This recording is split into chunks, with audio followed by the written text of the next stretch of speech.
Hello to everyone out there. My name is Francis Rectum. I'm from Howick in KwaZulu-Natal, South Africa. I'd like to share this moment with you. Probably you can find something useful in what I'm saying, but yeah.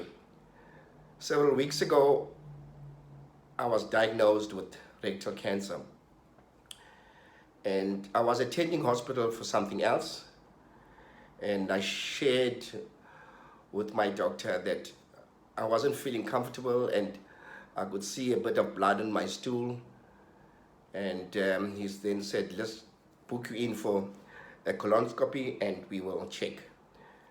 And I was booked, and immediately after the scope I was allocated a surgeon, and she sat me down and said to me, Francis, I don't have such good news. We found a mass in you and we've taken a sample of it and we've sent it away. The results will come in about 3 weeks. And I said to her, what does this mean? She said, in all probability, this mass is cancerous. And of course, your world sort of stops momentarily. You suddenly, everything goes in a slow motion. And I could hear the doctor continuing to talk, but I think I was in a dazed, excuse me, and I was trying to work through what he had just said. And at that moment, even up until now, there was no fear. I didn't feel scared, but there was an overwhelming sense of sadness. I felt sad and I felt disappointed. I don't know why these emotions, but that's what I went through. So I asked the surgeon, where to from here? He said, Francis, you're an outpatient. We need to book you in as an inpatient so we can get a CT scan done on you ASAP. And so I was booked in. 4 days later, a CT scan was done, and all the organs, vital organs, were found to be free of any cancer, so it hadn't spread. And in the meantime, that same evening, my family came to visit me, my wife and my 2 sisters.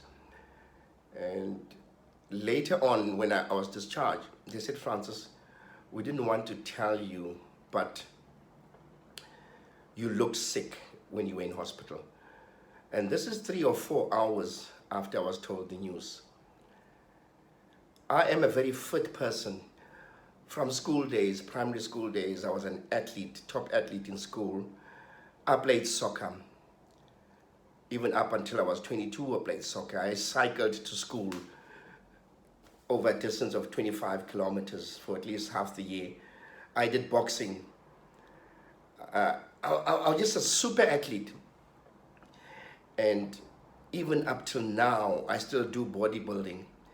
My first 6 years of bodybuilding was competitive, and I only started bodybuilding when I was 27. I competed at the highest amateur level in South Africa, where I was fortunate enough to place 3rd in the World Championships. So now this hit me like a ton of bricks, that it doesn't matter who you are, what you do, your status in life, your fitness level, but once you've got this, you have to accept it and readjust your life. For the first 5 days after I came home from hospital,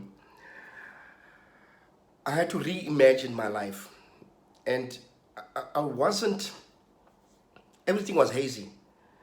And I'm thinking, God, I took life for granted up until this point. That tomorrow I'll be fine, next week I'll be fine, the days after I'll be fine, I'll carry on doing what I was doing. And yeah, and I realized that now that's all gone. And it is with a sinking feeling that you start to feel this. And I realized if I don't pull myself together very quickly, everything is going to go downhill. So I sat with my wife, I sat with my sisters, and I shared with them this, that I'm now going to change.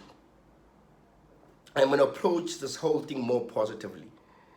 I'm going to get my weight up, which I had lost 2 kgs because I wasn't eating over the weeks. I'm going to take my weight up. I'm going to train harder at the gym. My attitude is going to change. I'm going to become more positive. I'm going to become more focused. And I went down on my knees and I said, Lord, I'm sorry. I took life for granted. Yes, I would pray every day, but I didn't pray for sustainability. I didn't pray for continuity of my life. I prayed, Lord, on a day-to-day basis, thanking you for this, thanking you for that. But now I'm in trouble. I need you, Lord, to heal me. I need you, Jesus, to heal me completely. And I'm going to work hard to achieve that. And I said, Lord, I promise you, as of today, I'm going to start to write my testimony. My testimony that's going to be live. Every day I live, I'm going to testify how this whole procedure is going to go. This whole process of treatment is going to go. I'm due for chemo on the 2nd of December. And already I'm so hyped. I am so waiting for this chemo to start because I feel I'm going to master it. I know after with many research and talking to people that have been through this, there are a lot of pitfalls that one goes through. There are a lot of concerns where you can't eat, where when you do eat, the food comes out, where you're nauseous. And I said, Lord, I'm going to be nauseous. I'm going to eat, food is going to come out of my system, but I'm going to eat it again. I'm just going to make sure that I keep my energy levels high. I'm going to keep my positivity high. Lord, all I ask of you is to carry me through while I do the hard work, Lord. And over the days leading to this video, I realized it's also important to share what I'm going through with people out there, people that hear about chemo and hear about radiation, but they hear about this after the incident. They hear about this after the fact. They hear about this after you've been given the verdict that you now have cancer. I'm saying, Lord, let us walk the path so that I can share this information live with the people out there who are willing to listen, who are looking for some hope, something to grab onto, something that they can say, you know what, if he can do it, going through this, doing this and doing that, so can I. I just want to give that hope to the people out there who are exactly in the same boat as I am. I don't want to give a testimony after this whole incident.